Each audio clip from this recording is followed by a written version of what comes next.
Now, let's talk about self-esteem. Your self-esteem is wrapped in about how you feel about yourself.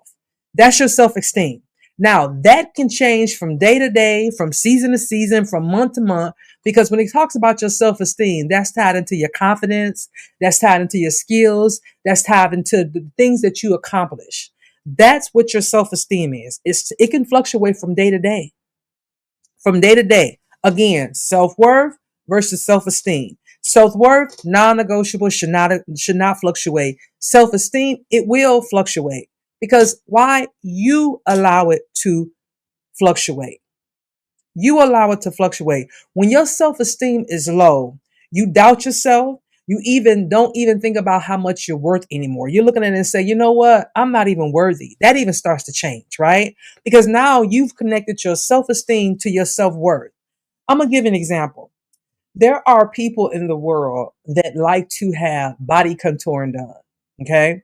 They will have body contouring done. And then the first thing somebody will say is that they have low self-esteem. They have this, they have that, and they say it as if it's a bad thing. In other words, the way you feel about yourself is tied into your self-esteem.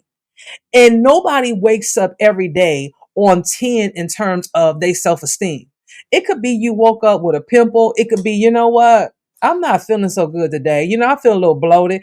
Whatever it might be, you might just be having a bad day. You may have had something to happen and now you're feeling bummed out, right? And so because of it, it takes a toll on your self-esteem because you start thinking about, well, if I was this or if I had that, then maybe this wouldn't have happened.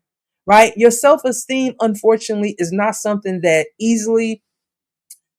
I wish I can tell you that it's not affected by how people view you and how you view yourself, and better yet, how you allow other people's opinions to penetrate you. And when it comes to your self-esteem, that's definitely what happens.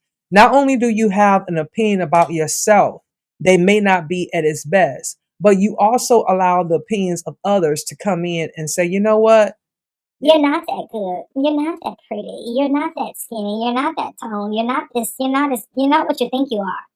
And unfortunately, we listen to those people and it affects us. When our self-esteem is affected, it starts to affect our self-worth, and it should never. Those things are like two ships passing the night. That's the way it should be.